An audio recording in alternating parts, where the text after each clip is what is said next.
जानकी जीवन स्मरण जय जय राम पार्वती पते हर हर महादेव पुंडलीक वरदा हरि विठ्ठल श्री अनंत कोटी ब्रह्मांड नायक राजाधिराज सच्चिदानंद सद्गुरु श्री ब्रह्मचैतन्य महाराज की जय।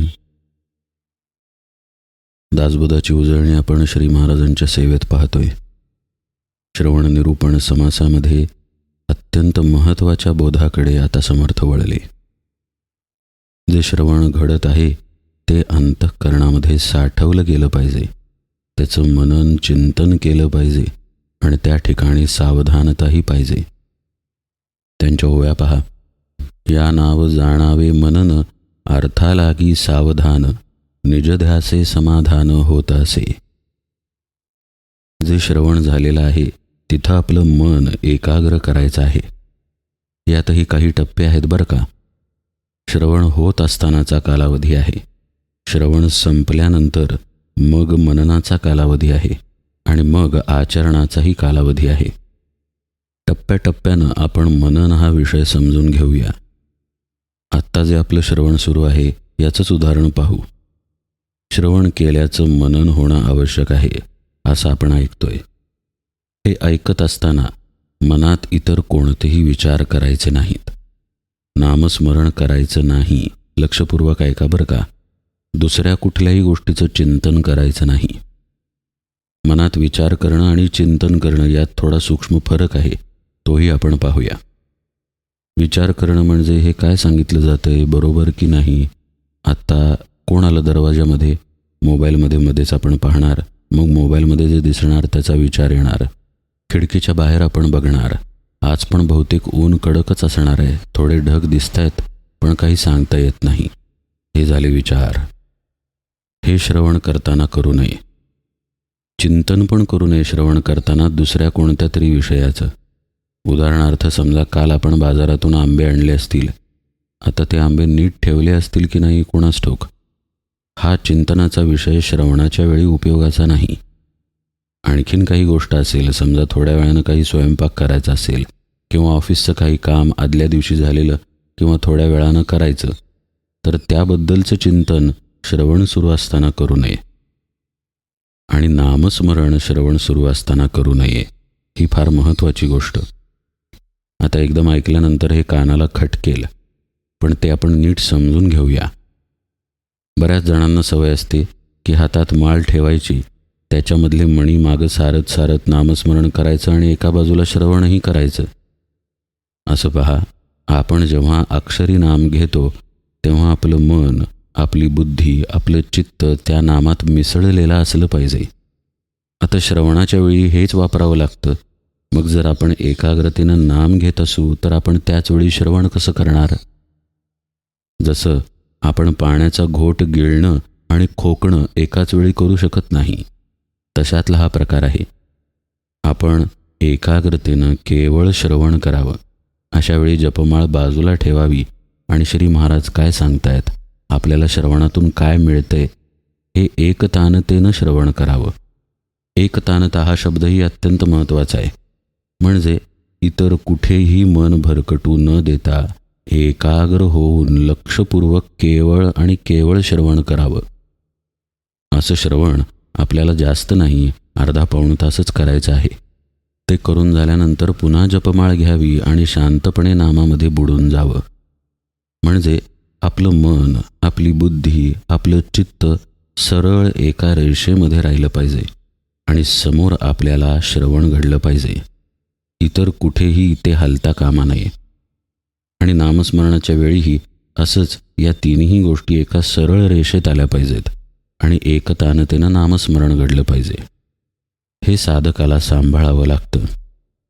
विखुरलेलं श्रवण केलं तर ते आतमध्ये मुरत नाही। हा प्रयोग करून पाहावा। समजा आपल्याशी कोणी समोरून बोलत आहे आणि आपलं लक्ष मोबाईलमध्ये आहे, तर तो जे बोलत आहे ते आपल्याला नीटसं कळत नाही। ही असभ्यताही समजली जातेच। तो म्हणतोच आपल्याला, मोबाईल जरा बाजूला ठेव, मी काय सांगतोय ते शांतपणे ऐक। आता आपण बाकीचं काहीही न करता एकाग्रतेनं त्याच्याकडे पाहत पाहत श्रवण केलं की लक्षात येतं त्याला नेमकं काय म्हणायचं आहे।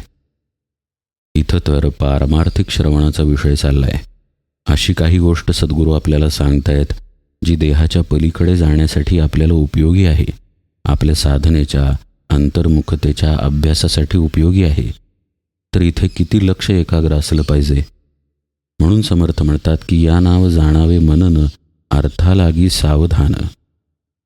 आता अर्थ जो आहे तो शब्दांमध्ये लपलेला असतो. आपण पूर्वी हा विषय पाहिला आहे. आंबा म्हटल्यानंतर पुष्कळ गोष्टी डोळ्यापुढं येतात. त्याचा रंग, त्याची चव, त्याच्या जाती, कुठे तो उगवतो वगैरे वगैरे. पण शब्द एकच आहे, आंबा. तसंच श्रवणामध्ये अर्थ लपलेला आहे. त्या अर्थाच्या ठिकाणी सावधानता पाहिजे असं समर्थ म्हणतात. आता असं पहा, आत्तापर्यंतचा जो विषय आपण पाहिला तसं जर एकाग्रतेनं एकतानतेनं श्रवण घडलं नाही तर अर्थाच्या ठिकाणी आपण पोहोचणारच नाही.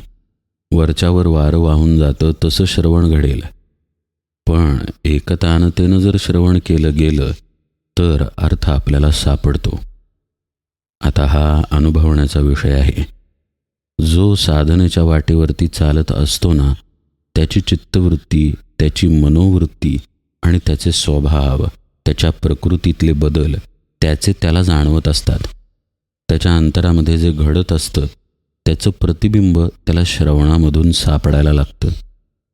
खरंच की आपल्या वृत्ती अशा आहेत, असंच आपलं होतंय असं त्याच्या लक्षात येतं. इथे तो शब्दातल्या अर्थापर्यंत पोहोचायला लागतो. पुन्हा आत्ताचंच उदाहरण पाहूया. आपल्याला समजा माळ ओढत ओढत श्रवण करायची सवय असेल तर आत्ता जे आपण ऐकलं त्यानं आपण एकदम अंतर्मुख होऊ पहा.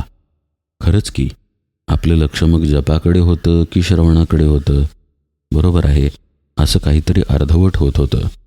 मग आपण आता माळ बाजूला ठेवून एकाग्रतेनं ऐकून पाहूया. हा झाला अर्थामध्ये प्रवेश. असं करावंसं वाटलं, आत ते शब्द शिरले आणि त्या शब्दातला अर्थ आपल्याला पटला आणि तसं करावंसं वाटलं म्हणजे आपण त्या अर्थामध्ये प्रवेश केला. असाच अर्थात प्रवेश करायचा असतो आणि असा प्रवेश सद्गुरूंच्या मुख्य उपदेशामध्ये होणंही आवश्यक असतं. सद्गुरूंचा मुख्य उपदेश आहे की ते ब्रह्मच तू आहेस, तू हा जीव नाहीस. आता या उपदेशाचा अर्थ आपल्याला समजतो, पण तिथे आपल्याला प्रवेश करता येत नाही, कारण आपण देहबुद्धीच्या अनुभवात आहे. तिथे प्रवेश करण्यासाठी साधना घ्यावी लागते. ती साधनं तेच सद्गुरू देतात जे निरूपण करतात. आणि मग त्या साधनेमध्ये शिरल्यानंतर आपल्याला श्रवणाच्या अर्थामध्ये शिरता येतं. मनाचं मनपण जाणं गरजेचं आहे किंवा मन शांत होणं आवश्यक आहे. हे नुसतं श्रवण करून उपयोग काय? तसा अभ्यास केला तर आपण त्या श्रवणाच्या अर्थापर्यंत पोहोचू की हो, मन शांत होऊ शकतं, विचार थांबू शकतात. या दोन्हीची युक्ती श्रवणामध्येच लपलेली आहे. श्रवणातूनच कळलं की मन शांत करायचं असतं आणि श्रवणातूनच मन शांत करायची प्रक्रियाही सापडते. म्हणून समर्थ सावधानता इथं सांगतायत. अर्थालागी सावधान. तिथं पूर्ण अवधान देऊन श्रवण आतमध्ये साठवलं पाहिजे, तरच आपण ती प्रक्रिया करू शकू. आता एक उदाहरण पाहू. समजा आपण मोबाईलवरती एक रेसिपी पाहत आहे. काही कारणानं आपलं थोडं दुर्लक्ष झालं, एकदम लक्षातच आलं नाही काय सांगत होते. तर आपण व्हिडिओ रिवाइंड करतो आणि पुन्हा एकदा ऐकतो की नेमके कुठले पदार्थ घ्यायचे होते. असं घडलं कारण आपलं लक्ष इकडे तिकडे गेलं. श्रवणाच्या बाबतीत म्हणून सावधानता पाहिजे. लक्ष जर इकडे तिकडे गेलं तर प्रत्येक शब्दातून सद्गुरूंना जे सांगायचं आहे ते आपल्यापर्यंत नीट पोहोचू शकणार नाही. नीट पोहोचलं नाही तर आपण प्रक्रिया नीट करू शकणार नाही, म्हणजेच साधना.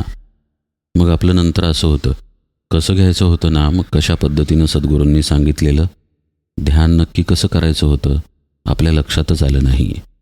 असं होऊ नये म्हणून अत्यंत सावधानतेनं श्रवण करावं. बऱ्याच जणांचं असं होतं पहा, अनुग्रह घेतलेला असतो, काही वर्ष गेलेली असतात, पण नंतर लक्षातच राहत नाही की अनुग्रहाच्या वेळी सद्गुरूंनी काय सांगितलेलं. असं होऊ नये म्हणून सावधानतेनं श्रवणामध्ये राहावं. एक उदाहरण म्हणून अनुग्रहाचा विषय आत्ता आपण पाहिला, पण श्रवण आपण रोज करणार आहे. त्यामुळे ही सावधानता आपल्याला रोज ठेवायची आहे.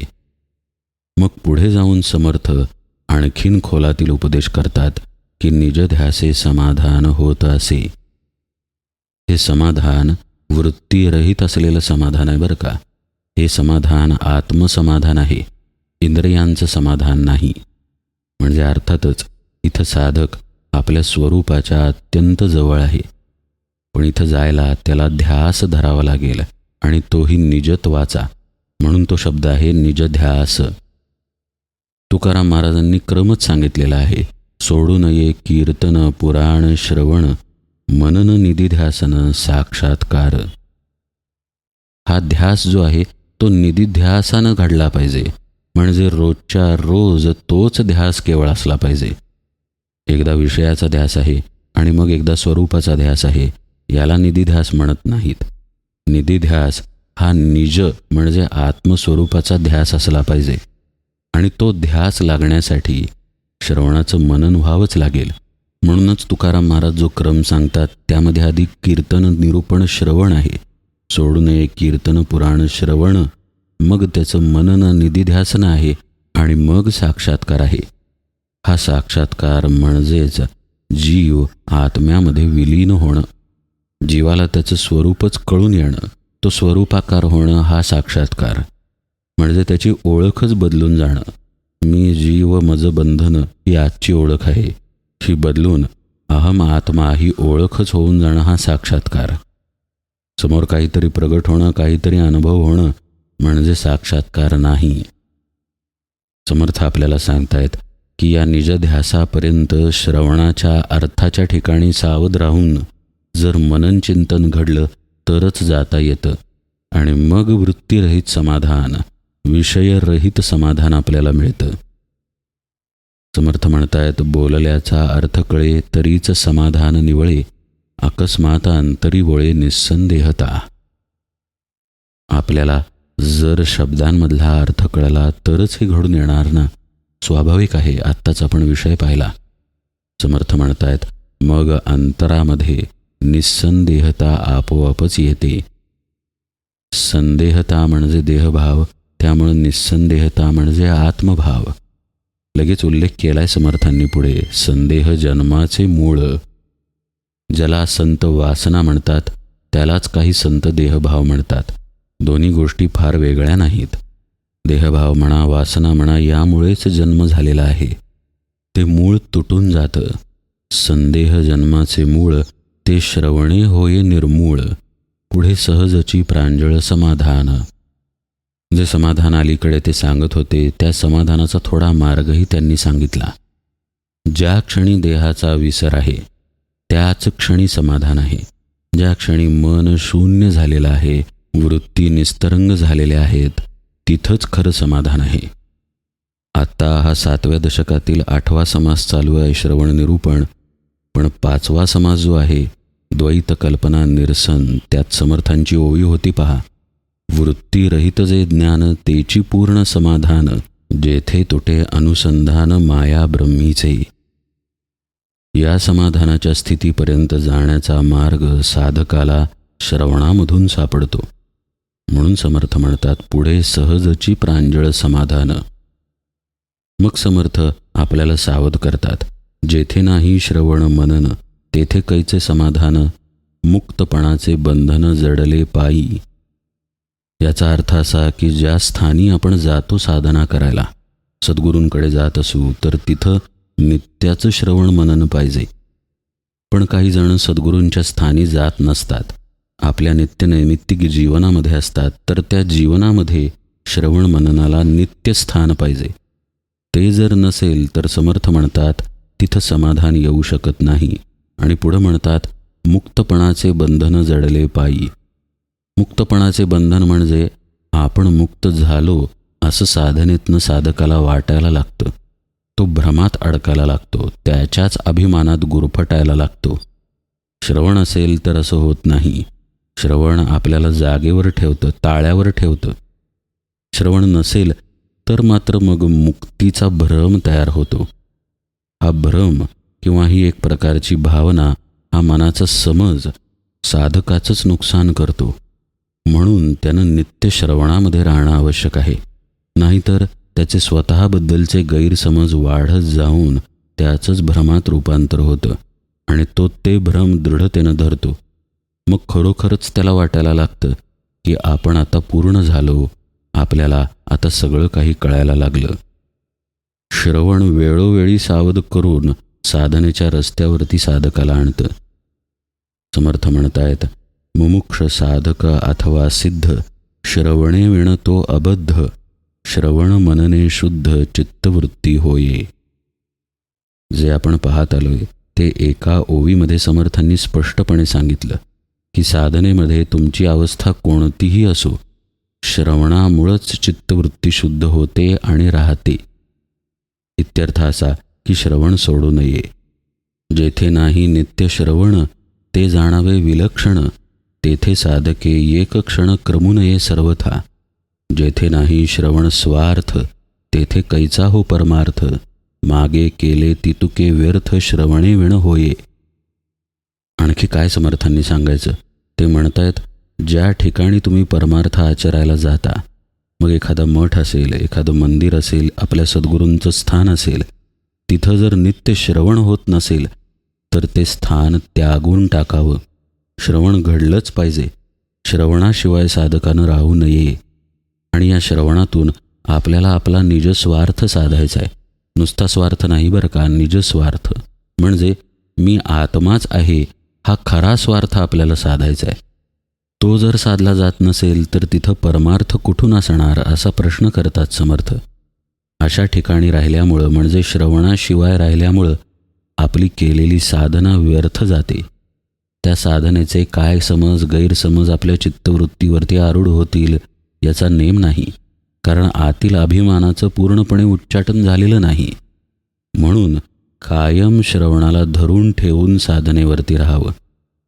समजेल अशा भाषेत सांगायचं झाल्यास, काही मार्ग असतात जे डोंगराच्या कड्या कपारीतून जातात, पण आधारासाठी केवळ एक दोरी ठेवलेली असते. एक पाऊल बसेल एवढीच वाट कड्यावरती असते. जरा जरी पाऊल घसरलं की हजारो फूट खाली कोसळणार आपण. म्हणजे आपल्याला आपल्या पावलाची रेषाही जपायला पाहिजे आणि दोरीलाही धरलेलं असलं पाहिजे, तर आपण तो कडा चढून जाऊ. तसंच साधनेची पाऊल वाट जपावी आणि श्रवणाची दोरी धरावी, असं साधकाचं जीवन असावं. तस्मात श्रवण करावे, साधन मनी धरावे, नित्य नेमे तरावे संसार सागरी. सेविलेच सेवावे अन्न, घेतलेची घ्यावे जीवन, तैसे श्रवण मनन केलेची करावे. ही अतिशय प्रसिद्ध ओवी आहे समर्थांची. जसं आपण अन्न पाणी रोज खातो, रोज तेच तेच पाणी पितो, तसं रोज तेच तेच श्रवण करावं. कदापि श्रवणाला सोडू नये. ते मनामध्ये धरावं, त्याचं चिंतन मनन जपावं आणि नित्य नेमानं ते करावं, तरच आपण तरुण जाऊ. श्रवणाचा अनादर आळसे करी जो नर, त्याचा होये अपहार स्वहित विषयी. आळसाचे संरक्षण परमार्थाची बुडवण, या कारणे श्रवण केलेची पाहिजे. समर्थ सांगतायत थोडक्यात की आळस करू नका. आळसाला जो जवळ करेल तो स्वतःचं अनहित करून घेईल. आळसाला जवळ करायचं म्हणजे आळसाचं संरक्षण म्हणजेच परमार्थाची बुडवण आहे असं समर्थ म्हणतात. म्हणून श्रवण करा. आता श्रवण कैसे करावे, कोण्या पंथास पहावे, पुढील समासी आघवे सांगिजेल. एखाद्याला वाटेल श्रवण आता सांगून झालं वाटतं, पण तसं नाही. श्रवणाबद्दलचं निरूपण अजून शिल्लक आहे. श्रवण कसं करायचं, कुठल्या ग्रंथाचं करायचं, हा सगळा भाग आता पुढच्या समासात सांगतो असं समर्थ म्हणतात आणि या समासाला विराम देतात. आता पुढचा समास म्हणजे 7व्या दशकातील 9वा समास, याचं नावही श्रवण निरूपण हेच आहे. पुन्हा श्रवणाबद्दलच समर्थांनी विस्तारानं विवरण केलेलं आहे की कसं करायचं असतं श्रवण आणि कशाचं. आपण तो सर्व भाग उजळणीमध्ये यथावकाश पाहूया. आज निरूपण सेवेला इथेच विराम देतो. जानकी जीवन स्मरण. जय जय राम.